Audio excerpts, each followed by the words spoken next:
There are moments in boxing history when two giants of the sport don't need ropes, gloves, or bell rounds to ignite an explosive confrontation. This time, the battleground wasn't Las Vegas or Madison Square Garden. It was the chaos of an international airport terminal.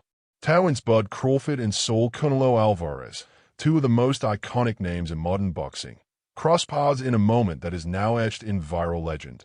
A spontaneous confrontation that happened with luggage carts, flashing phones, stunned fans, and rising tension. No script, no pay-per-view countdown. Just two men who've dominated their divisions for years standing face to face, fists not flying, but tempers certainly flaring. And all of it kicked off because of one sledge. One disrespectful jab, not in the ring, but in the media, that detonated into something real, raw, and almost physical. What began as a heated back and forth in interviews turned into one of the most unanticipated face-offs in recent memory, proving that sometimes boxing's most electrifying moments happen far away from the ring. Cameras were rolling. Fans were watching. The footage, it's everywhere. And the tension, palpable.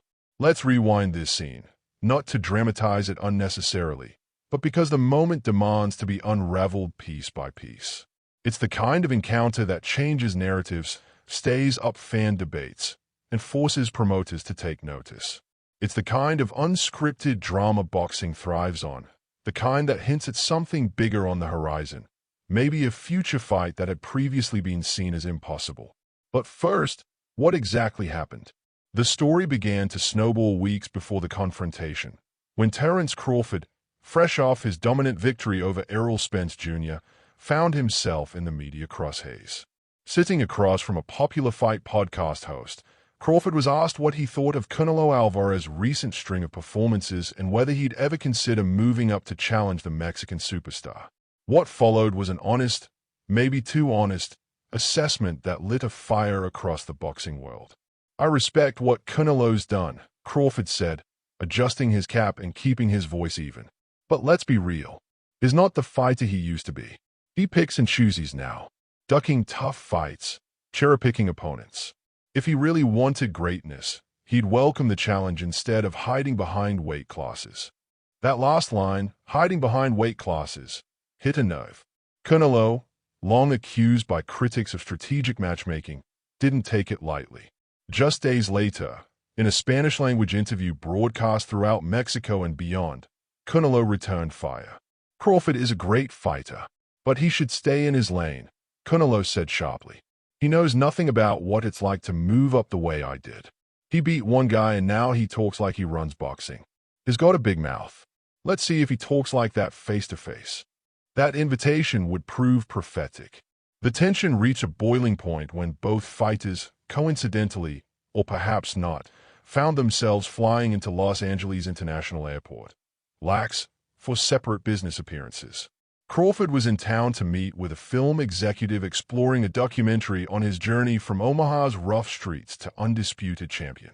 Canelo had a sit-down scheduled with a luxury brand ambassador for an upcoming campaign. Neither camp expected to see the other, at least not yet. But fate doesn't ask for schedules.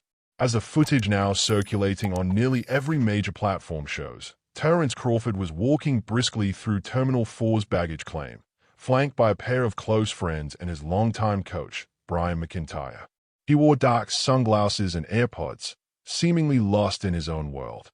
Meanwhile, Canelo had just arrived from Mexico City, trailed by his security team and a small entourage heading toward the same area.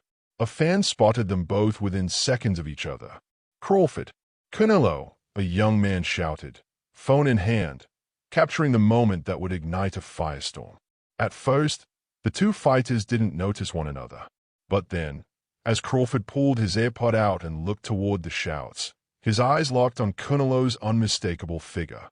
They stopped. Crawford took a few deliberate steps forward, the crowd parting instinctively.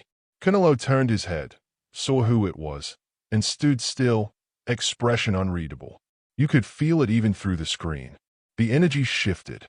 The silence got loud. No punches were thrown. No one was hurt. But make no mistake, this was a confrontation in every sense. Words were exchanged, sharp and biting. And though most of the conversation was drowned by ambient noise, several key phrases echoed clearly through the video. "You said I was hiding," Canelo demanded, stepping forward. Crawford didn't blink. "You are. You duck real ones. You know it." "Say that again," Canelo said, clearly bristling. "I just did. You ain't undisputed. You ain't hungry no more," Crawford fired back. Security moved in just in time, not to break up a fight, but to prevent one from becoming inevitable. Both fighters stood their ground. Neither flinched. Both walked away slowly, eyes locked until the very last step. It was the kind of moment that fans live for. The kind of raw, real drama that no promotional campaign could ever manufacture. Within minutes, the footage went viral. Instagram, Twitter, TikTok, every platform was ablaze with clips, replays, analysis, and speculation. Fans argued. Journalists speculated. Promoters scrambled. Could this be the seed of a super fight? On paper, it would be historic. Crawford, the undisputed welterweight champion and arguably the pound-for-pound king, moving up to face Canelo Alvarez, the face of boxing and a multi-division champion who built his legacy on defying the odds. Stylistically, the matchup is fascinating. Crawford's precision, footwork, and counterpunching against Canelo's pressure, power, and ring generalship. It's the kind of fight that defines eras. But the logistics? Not so easy. Weight remains a major sticking point. Canelo has made it clear he's not cutting back down to 160 or 164, while Crawford would be moving up at least 2 divisions, a significant leap for a man who once competed at lightweight. The question of purse splits, network rights, and promotional politics only complicates matters. Yet despite all the noise, one fact remains. The confrontation at Lax changed the tone of the conversation. What was once fantasy matchmaking now feels plausible. Not guaranteed, but possible. Promoters from both sides have begun talking, albeit informally. Bob Arum, who once promoted both fighters at different stages of their careers, offered a tantalizing comment to reporters just days later. "This is the kind of fight that could define a generation," Arum said. "They are both great, and great fighters eventually find their way to each other." Even Floyd Mayweather weighed in. "You know, I've seen that footage," Mayweather said in an Instagram live. "Let me tell you all, when fighters talk like that in person, not behind cameras, not with promoters in their ears, that's real. That's personal. And personal sells fights." For now, though, both fighters have returned to their respective training camps.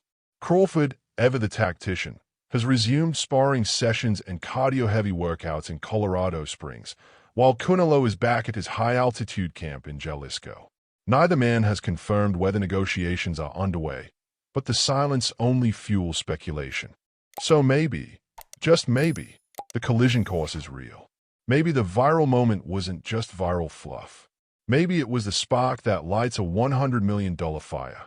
And maybe, sometime soon, the next footage we see won't be from an airport terminal, but from a packed arena, with 2 men in opposite corners, eyes locked again, this time under the lights, with the world watching, and nothing left to say.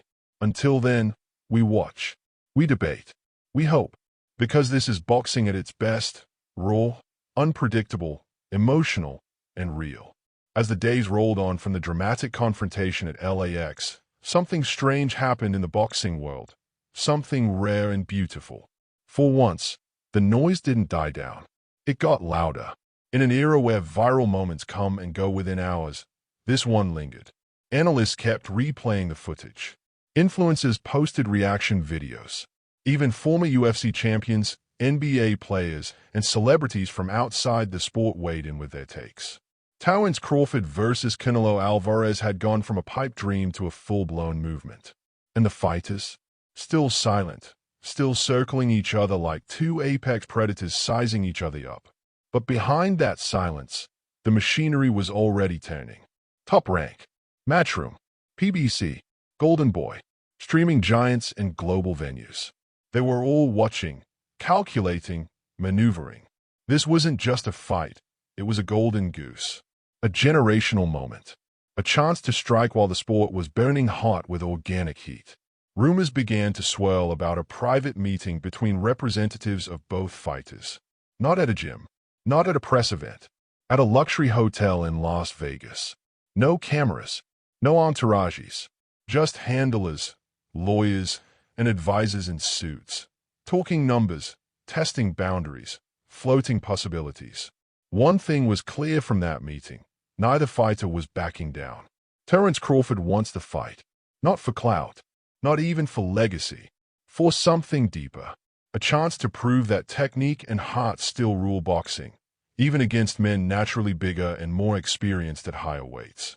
For Crawford, this fight is war, a war against doubters, a war against systems that tried to ignore him, and maybe even a war against time. For Canelo, the fight is something else entirely. It's not about defending his turf. He's done that. It's not about a payday. He's had those too. It's about pride, about status, about legacy, about reminding the world that when the lights burn the brightest, he's still the one the world stops to watch. That is not just the face of boxing. He's the standard. Yet for all the strategic planning, the biggest challenge remains the weight gap. Crawford, fighting most recently at 147 pounds, would need to jump to 168, 21 pounds north of his comfort zone. That's not just a leap, it's a canyon. Canelo, by contrast, is a tank at super middleweight, having fought bigger and heavier men with devastating body shots and rock-solid defense. The question is, can Crawford carry his speed, timing, and precision into a division where every punch hits like a car crash? His camp says yes. Quietly, Team Crawford has already begun a strength transformation program. Not a traditional bulk up, a calculated process. Functional muscle, power without compromise, maintaining the footwork and ring IQ that make him deadly, while building enough durability to absorb the kind of punishment Canelo can dish out. Meanwhile, whispers from Jalisco suggest Canelo isn't taking Crawford lightly either. He's reviewing film, not just of Crawford's fights, but of smaller, quicker fighters he's faced in the past. He remembers Floyd Mayweather and how that loss haunted him for years. He won't let that happen again. Not against a man who brings similar rhythm, angles, and accuracy. Their careers have paralleled in some strange, cosmic way. Both men have fought since their teenage years. Both have had to silence critics, change divisions, and prove themselves over and over again. But they've done it from different starting points, through different styles, and with entirely different energies. Crawford fights like a sniper, cold, quiet, methodical. He dissects opponents, waiting for a mistake, then detonates. Canelo is a tank with ballet shoes. He marches forward but knows how to slip, roll, and counter with the finesse of a technician. In a clash of styles, this is lightning versus thunder. Even as negotiations continue in hushed boardrooms and encrypted calls, fans have made their voices clear. They want it. And more than that, they believe in it. This isn't just another super fight. It's the super fight. Because boxing, at its soul, is about risk. And this fight is nothing but risk. For Crawford, it's stepping into a lion's den, with no guarantee his weapons will still be lethal. For Canelo, it's the possibility of being outboxed, outthought, outgunned by a smaller man with a bigger message. And yet, it's in that risk that the reward lies. Legacy doesn't come easy. Glory doesn't come safe. The airport footage may have lit the fuse, but what comes next could redefine both men forever. And in the background, the sport itself is benefiting from the chaos. Young fighters are being asked about it at presses. Trainers are drawing comparisons. Legends are being interviewed for their predictions. Boxing hasn't felt this unified, this alive, in years. There's talk now, real talk, that a deal could be struck by the end of the year. Some say Thanksgiving. Others hint at a surprise announcement on New Year's Eve. Even Showtime, reeling from its decision to step away from boxing earlier this decade, is rumored to be sniffing around a one-night return if the event delivers. Ticket demand is already astronomical. StubHub reports pre-registrations for lots and packages at an all-time high. Vegas casinos are drawing up floor plans. T-Mobile Arena is blocked off for several weekends in early 2026, just in case. And high rollers from Dubai to London are already calling in VIP requests for ringside seats that don't even exist yet. If this fight happens, it won't just be the biggest boxing event of the decade.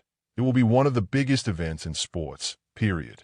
And yet, despite all the cameras, all the hype, all the negotiations, the defining image remains that moment in LAX. Two champions, feet apart, staring into each other's eyes. No gloves, no referees, no rounds, just fire. Because in that moment, boxing was real again. Stripped down, unfiltered, human. Two men with everything on the line and nothing between them but hair.